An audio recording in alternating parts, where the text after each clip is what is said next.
दरअसल इतना तामझाम कर नीतीश कुमार ने कांग्रेस के साथ मिलकर इंडी गठबंधन बनाया ताकि विपक्ष नरेंद्र मोदी के खिलाफ एक साथ लड़े और वोट विपक्ष की अलग अलग पार्टियों में न बटे। लेकिन ऐसी खबरें हैं कि इंडी गठबंधन की प्लानिंग पर मायावती पानी फेरने की तैयारी कर रही हैं। यूपी में तीसरा मोर्चा बनने की चर्चा तेज हो गई है और इस मोर्चे का नेतृत्व मायावती कर सकती हैं कहा जा रहा है। अभी तक यह खबरें थी कि कांग्रेस इंडी गठबंधन में मायावती को शामिल करने के लिए बीएसपी नेताओं के संपर्क में है, पर मायावती तो पहले ही इंडी गठबंधन को खारिज कर चुकी हैं, इसलिए तीसरे मोर्चे की संभावना से इनकार नहीं किया जा सकता। अच्छा, एक बात यह भी है कि यूपी में कांग्रेस और समाजवादी पार्टी तो साथ में है, तो मायावती अगर तीसरा मोर्चा बनाती भी हैं तो उसमें कौन सी पार्टियां होंगी? ऐसी अपुष्ट खबरें हैं कि खुद मायावती इन दिनों ओवैसी के संपर्क में है।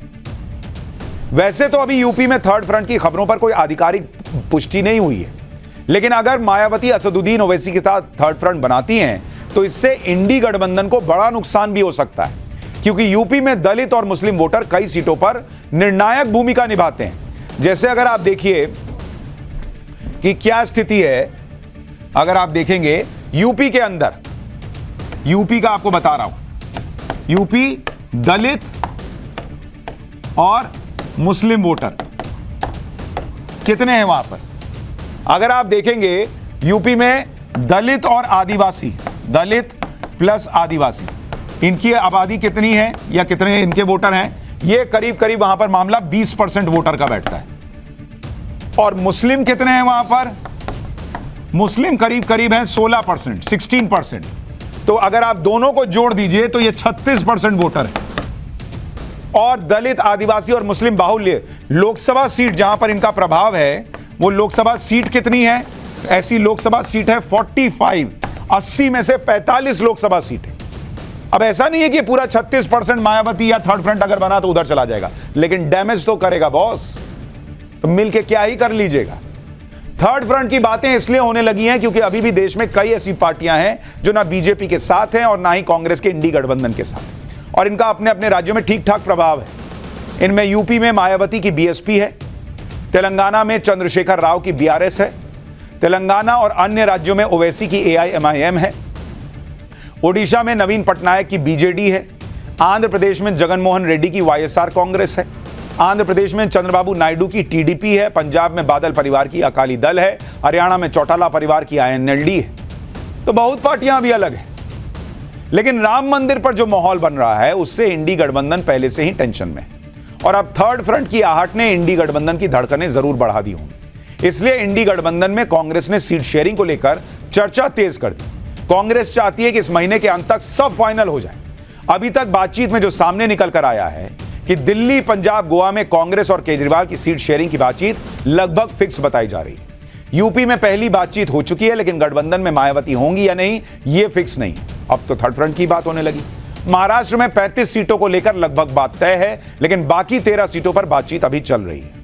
बिहार में 30 सीटों पर मामला लगभग फिक्स है, लेकिन 10 सीटों पर अभी टकराव है।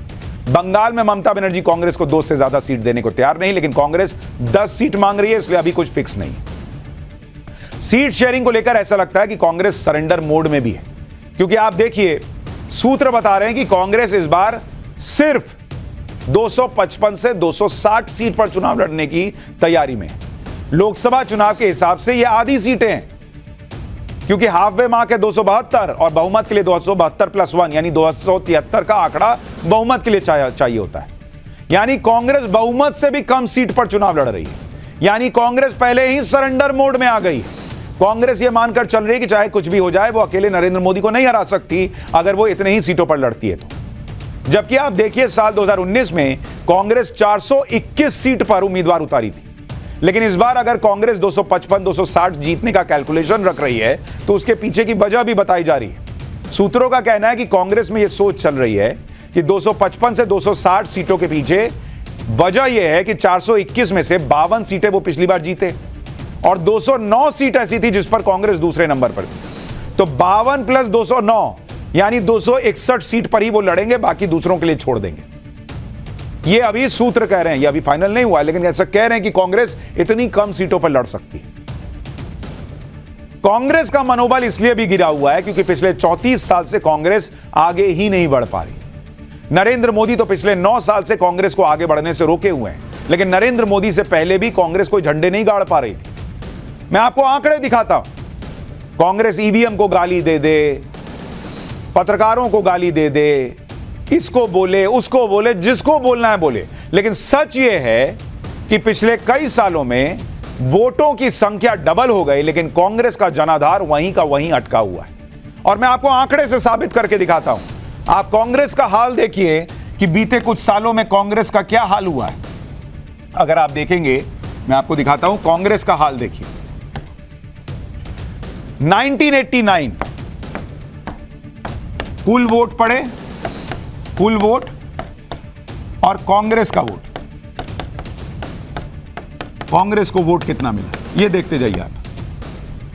1989 में कुल वोट पड़े थे 30.9 करोड़, 30 करोड़ 90 लाख वोट पड़े।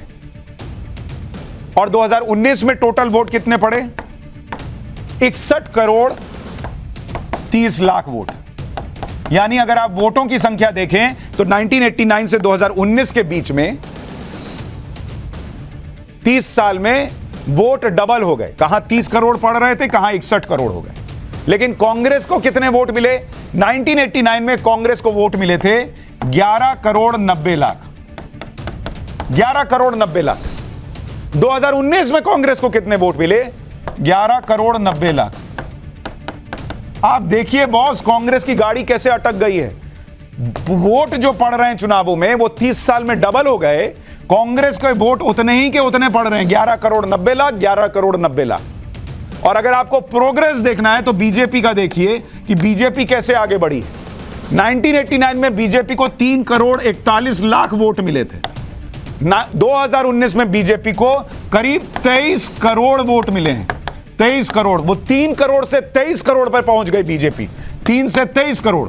कांग्रेस 11 करोड़ 12 करोड़ के आसपास अटकी हुई है। वोटर बढ़ रहा है, लेकिन वो बढ़ा हुआ वोटर कांग्रेस के पास नहीं जा रहा है। और अगर बढ़ा हुआ में से कुछ जा रहा है तो जो पहले का है वो भाग जा रहा है। आपका जनाधार नहीं बढ़ पा रहा बॉस, और आप किसी को इसको उसको कोसते हैं, गाली देते हैं। ईवीएम थी क्या उस जमाने में? आज वाले पत्रकारों से दिक्कत है, तब तो नहीं थे।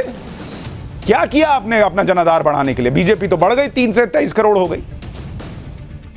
करीब 30 साल से कांग्रेस को मिले कुल वोट 10 से 12 करोड़ पर ही अटके हुए हैं। और यह बार बार दिखता है। जैसे साल 1991 में 1991 में कुल वोट पड़े थे 28 करोड़ 60 लाख, कांग्रेस को 10 ही करोड़ आए। आप ये देखिए, मैं आपको थोड़ा सा आंकड़ा दिखाता हूं। कुल वोट और कांग्रेस का वोट, कितना इनको वोट मिला आप देखिए ना, कैसे हर साल अटके हुए हैं।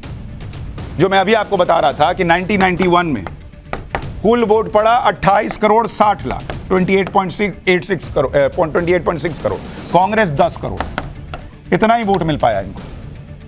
फिर आया 1996 का साल, आप देखिए वोटर बढ़ के 34 करोड़ हो गए, 34.3 करोड़ वोटर हो गए।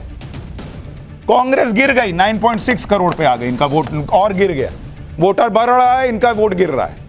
1998 में जो कुल वोट पड़े वो थे 37 करोड़ 50 लाख, इतना वोट पड़ा।